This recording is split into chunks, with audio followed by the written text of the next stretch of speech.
जय हिंद दोस्तों आज की इस वीडियो में मैं जो जानकारी लेकर के आया हूं वह सभी पेंशनर्स को जानना और इस पर कार्रवाई करना बहुत ही ज्यादा जरूरी है। और सभी पेंशनर्स बोले तो किसी भी डिपार्टमेंट के पेंशनर्स, इसलिए दोस्तों वीडियो बड़ी इंफॉर्मेटिव है और वीडियो को पूरा जरूर देख लेना। आप देख रहे हैं दोस्तों, बैंक ने भेजे पेंशनर्स को ये जरूरी मैसेज, तुरंत कर लें यह काम।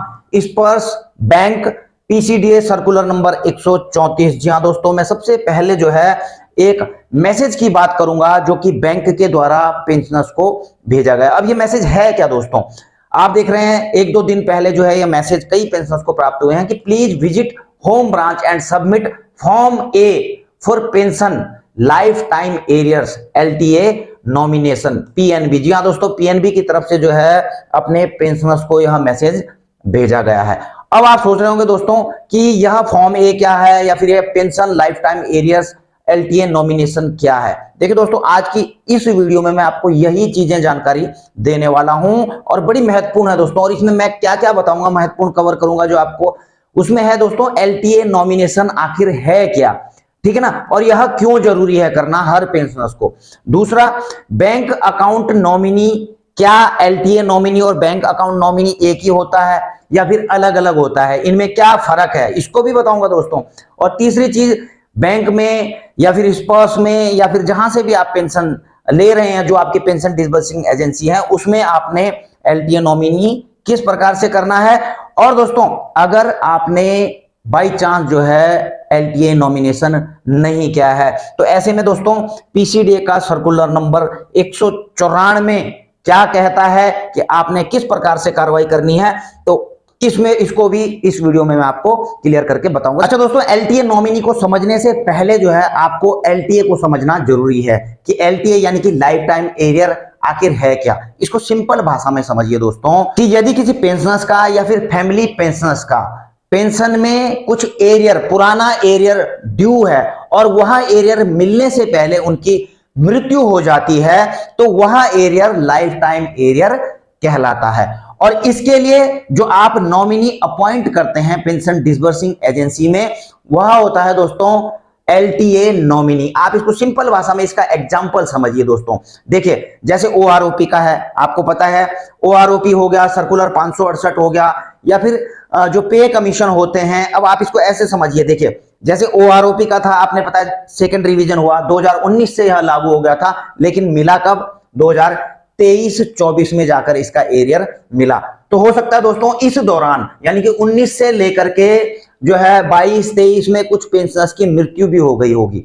तो जो ओआरओपी का एरियर कहलाएगा वह जो है वह कहलाएगा एलटीए यानी कि लाइफ टाइम एरियर। उसी प्रकार से जैसे सर्कुलर 568 2016 में जाकर के निकला था प्री 2006 के लिए, और यह 2006 से लागू होती, यानी कि 10 साल का एरियर। और इस टाइम पे जो है कुछ पेंशनर्स की मृत्यु भी हो गई होगी, तो वो जो एरियर बनता था वो था एलटीए। इसी प्रकार से आपको पता है पे कमीशन जब लागू होता है तो कम से कम जो है 2 साल या ऐसे ही कुछ समय लग जाता है उसको इंप्लीमेंट होने पर।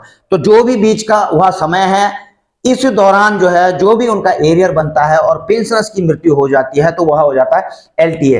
तो यानी कि आप समझ गए होंगे कि कोई भी ऐसा arrear, any arrear due to pension revision, यानी कि किसी भी प्रकार का अगर पेंशन रिवीजन होता है तो जब से वो लागू होता है उसका एरियर बनता है, और पेंशनर्स की अगर मृत्यु हो जाती है तो वह हो जाता है दोस्तों लाइफ टाइम एरियर। वो मिलता किसको है, कैसे मिलता है, इसके बारे में भी दोस्तों आगे चर्चा करते रहेंगे।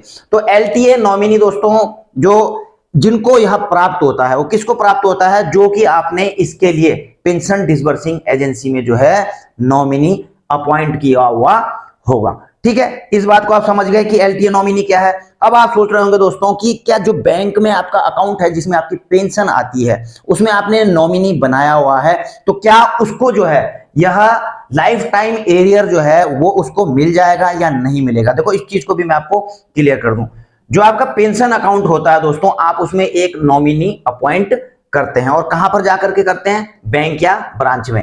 जबकि एलटीए नॉमिनी कहां करते हैं, इस चीज को समझ लीजिए, आप पेंशन डिसबर्सिंग एजेंसी में करते हैं। अब जो पेंशन अकाउंट में आपने नॉमिनी अपॉइंट किया है दोस्तों, वो किस चीज के लिए नॉमिनी होता है, उनको कौन सा पैसा मिलता है, जो आपके अकाउंट में बैलेंस रहेगा। यदि पेंशनर्स की मृत्यु हो जाती है और उनके अकाउंट में जो बैलेंस है तो उसका हकदार कौन होगा दोस्तों? नॉमिनी, ठीक है ना। लेकिन ये वाला नॉमिनी जो आपके अकाउंट में है वो एलटीए नॉमिनी यानी कि एलटीए के एरियर का हकदार नहीं होगा अगर आपने इसको यहां पर नॉमिनी नहीं किया। तो दोनों में अंतर है दोस्तों। अब जो बैंक अकाउंट में दोस्तों नॉमिनी आपने अपॉइंट कर रखा है तो इसमें आपको एक और चीज समझनी पड़ेगी। यदि आपके बैंक अकाउंट में ज्वाइंट अकाउंट होल्डर है, ठीक है ना, ज्वाइंट अकाउंट में कौन रहता है? स्पाउस ही रहता है। अगर पति जो है सर्विस पेंशनर्स है तो उनकी पत्नी रहेगी, अगर पत्नी सर्विस पेंशनर्स है तो ज्वाइंट अकाउंट होल्डर जो है उनके पति रहेंगे। तो ऐसे में दोस्तों अगर ज्वाइंट अकाउंट होल्डर जिंदा है, जीवित है, तो नॉमिनी का दोस्तों नॉमिनी क्लेम नहीं कर सकता है इस अमाउंट को कि मुझे नॉमिनी रखा हुआ था, क्योंकि ज्वाइंट अकाउंट होल्डर जो है एज अ ओनर यहां पर रहता है, सेकेंड ओनर। जब तक जो है ज्वाइंट अकाउंट होल्डर की भी मृत्यु नहीं हो जाती तब तक जो है नॉमिनी इस अमाउंट को क्लेम नहीं कर सकता है। होप कि इस चीज को आप समझ गए होंगे। अब दोस्तों आगे बढ़ते हैं कि आपने जो है पेंशन डिसबर्सिंग एजेंसी में अपना एलटीए नॉमिनी किस प्रकार से करना है। और आप देखिए इसमें होता है दोस्तों एक फॉर्म ए, ठीक है, इस प्रकार का फॉर्म ए होगा। अगर जो है आप बैंक से पेंशन लेते हैं या फिर जो है आप डीपीडीओ से पेंशन लेते हैं, ट्रेजरी से पेंशन लेते हैं और आपने एलटीए नॉमिनी नहीं किया है, हालांकि पेंशन आने से पहले जो है वहां पर ये चीजें कर दी जाती हैं। अगर नहीं भी किया है दोस्तों तो आप जो है फॉर्म ए वहां से ले सकते हैं अपनी बैंक ब्रांच से या फिर जो भी आपका पेंशन डिसबर्सिंग एजेंसी है, ठीक है ना। अब इस प्रकार का फॉर्म आता है। यहां पर दोस्तों आपने जो है फर्स्ट जो एलटीए नॉमिनी है उनको अपॉइंट करना है। तो यहां पर आप अपनी वाइफ का नाम लिख सकते हैं, स्पाउस का नाम लिख सकते हैं, आगे रिलेशन लिख सकते हैं, ठीक है। इसके बाद जो दूसरा कॉलम है इसमें आप ऑल्टरनेट नॉमिनी डाल सकते हैं। यानी कि दोस्तों पेंशनर की मृत्यु से पहले यदि एलटीए नॉमिनी की मृत्यु हो जाती है या फिर पेंशनर की भी मृत्यु हो जाती है और एलटीए नॉमिनी की भी मृत्यु हो जाती है और इनका कुछ एरियर पड़ा हुआ रहता है, तो इसके लिए ऑल्टरनेट नॉमिनी भी जो है अपॉइंट करना दोस्तों जरूरी है। यहां पर आप अपने बेटे को कर सकते हैं, बेटी को कर सकते हैं और किसी को भी कर सकते हैं दोस्तों, ठीक है ना। और इसके लिए तो होगा आपका फॉर्म ए दोस्तों। और यदि आप जो है आपने ऑलरेडी किया हुआ है लेकिन बदली करना चाहते हैं, उसमें मॉडिफिकेशन करना चाहते हैं, तो दोस्तों उसके लिए होता है फॉर्म बी। अब थोड़ा आगे बढ़ते हैं दोस्तों। देखिए बैंक के लिए तो मैंने बता दिया, और स्पर्श में देखो क्योंकि डिफेंस पेंशनर्स का स्पर्श में माइग्रेशन हो चुका है तो उनको कैसे करना है इस पर मैंने एक वीडियो बनाई हुई है कि आपने लॉगिन करना है स्पर्श में और वहीं जो है एलटीए नॉमिनी नॉमिनेट कर देना है। अल्टरनेट नॉमिनी कैसे डालना है आप इस वीडियो को दोस्तों देख सकते हैं। इस वीडियो का लिंक मैं इस वीडियो के डिस्क्रिप्शन में दे दूंगा, तो आप यहां पर जाकर के देख सकते हैं कि स्पर्श में माइग्रेटेड जो भी डिफेंस पेंशनर्स हैं वो किस प्रकार से वहां पर एलटीए नॉमिनी नॉमिनेट कर सकते हैं। और ये दोस्तों ये जो ये वाला फॉर्म है आपको जो है लेना है, भरने के बाद आपने पेंशन डिसबर्सिंग एजेंसी को दे देना। यानी कि अगर बैंक से मिलती है तो बैंक को दे देना, ट्रेजरी को दे देना, डीपीडीओ को दे देना, जहां से भी ले रहे हैं, और स्पर्श वाले वो वाला कर लेना, ठीक है ना। अब इसके बाद होता है दोस्तों in case of no LTA nominee, आपने जो है कोई एलटीए नॉमिनी अपॉइंट नहीं किया है और पेंशनर्स की मृत्यु हो जाती है, तो इसके लिए है दोस्तों पीसीडीए का सर्कुलर नंबर 194। अब ये 194 नंबर सर्कुलर दोस्तों क्या कहता है कि यदि पेंशनर्स की मृत्यु हो जाती है और नॉमिनी अपॉइंट नहीं किया हुआ है, तो ये है 194 number circular.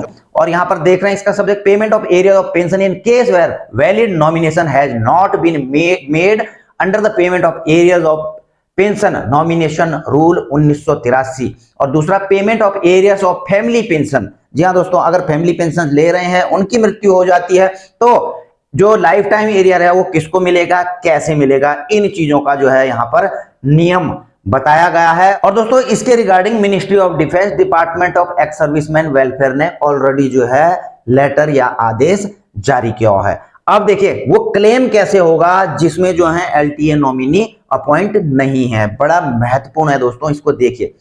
Under the order of the pension disbursing authority to the heir without production of legal authority, if the gross amount of area of pension claim does not exceed 25,000, provided he is otherwise satisfied about the right of the claimant। यानी कि दोस्तों यदि जो life time arrear है उसकी amount जो है 25,000 रुपए या उससे कम है। तो ऐसे में दोस्तों जो पेंशनर्स के हायर हैं, उत्तराधिकारी हैं, उनको जो है वह एरियर दे दिया जाएगा without production of legal authority, बिना किसी लीगल अथॉरिटी को दिए हुए। अब दूसरा क्या है दोस्तों, if the gross amount of arrear of pension claim exceed 25,000 but does not exceed ₹2,50,000, लेकिन यदि अमाउंट जो है 25,000 से लेकर के 2-2.5 लाख रुपए तक का है, तो ऐसे में क्या है, under the order of PCDA on execution of an indemnity bond in form IAFA 642, यानी कि अगर 25,000 से लेकर के 2.5 लाख के बीच का जो है एरियर का अमाउंट है, तो उनसे जो है इंडेमिनिटी बॉन्ड लिया जाएगा जो उसको क्लेम करने के लिए जाएगा। अब तीसरा क्या है दोस्तों, in case of any doubt and also in case where the amount of arrear exceed 2.5 lakh, payment shall be made only to the person producing the legal authority. जी हाँ दोस्तों, इन दोनों केस में भी अगर जो है पेंशन डिसबर्सिंग एजेंसी को कोई डाउट लगता है, उनको कुछ संदेह लगता है और 2.5 लाख रुपए से ऊपर भी यदि जो है एरियर का अमाउंट है, तो ऐसे में जो है दोस्तों जो भी उनको क्लेम करेंगे उनको जो है लीगल अथॉरिटी वहां पर प्रोड्यूस करनी होगी। उसके बाद ही जो है वो जो लाइफ टाइम एरियर है उनको पेंशन डिसबर्सिंग एजेंसी की तरफ से डिसबर्स किया जाएगा। अब इसमें जो है आगे बढ़ते हैं दोस्तों, फैमिली पेंशन के लिए यहां पर क्या क्या क्या दिया गया है। नंबर 4 में आप देखें, this ministry letter number so and so stipulate that in the event of death of family pensioners, the right to receive any area of family pension would automatically pass on to the eligible member of the family next in line। यदि जो है किसी family pensioners की अगर death हो जाती है और उन्होंने नॉमिनी यहां पर अपॉइंट नहीं किया है, तो जो भी उनके फैमिली में नेक्स्ट पेंशन के लिए एलिजिबल है उनको जो है ऑटोमेटिकली जो है LTA एरियर का जो है पास कर दिया जाएगा। The requirement of succession certificate for payment of any arrear occur only where there is no member in family who is eligible to receive family pension. यदि जो है फैमिली में अगर फैमिली पेंशन लेने के लिए कोई भी एलिजिबल नहीं है दोस्तों, तो ऐसे में उनको सक्सेशन सर्टिफिकेट वहां पर जमा करना पड़ेगा। और सक्सेशन सर्टिफिकेट दोस्तों कौन प्रोड्यूस कर सकते हैं, जो बेसिकली जो है लीगल हायर होते हैं, जो उनके उत्तराधिकारी होते हैं, बेटा बेटी नाती पोता जो भी है दोस्तों, तो उसका एक सक्सेशन सर्टिफिकेट बनता है कोर्ट से। पूरी फैमिली की जो है इसमें डिटेल दी जाती है कि इनका एक वारिस समझ सकते हैं आप, वो जो है सक्सेशन सर्टिफिकेट वहां पर प्रोड्यूस करेंगे। उसके बाद जो है उनको जो है जो LTA एरियर है उसको पे किया जाएगा। और दोस्तों इसी के रिगार्डिंग जो है आप देख रहे हैं ministry of defence department of assessment welfare का भी 19 अगस्त 2017 का लेटर है। इसमें यही सारी चीजें दोस्तों लिखी गई हैं। और दोस्तों आई होप कि आप इस चीज को देखकर आपके समझ में आया होगा कि LTA नॉमिनी करना कितना जरूरी है। तो आई होप कि वीडियो में जानकारी आपको पसंद आई होगी। अगर ऐसा है दोस्तों तो वीडियो को लाइक शेयर कर सकते हैं। चैनल में नए हैं तो चैनल को सब्सक्राइब करके बेल आइकन का घंटा दबा सकते हैं ताकि आपको मेरी आने वाली वीडियोज की नोटिफिकेशन मिलती रहे। जल्द मिलेंगे नई वीडियो में नई जानकारी के साथ। जय हिंद, वंदे मातरम।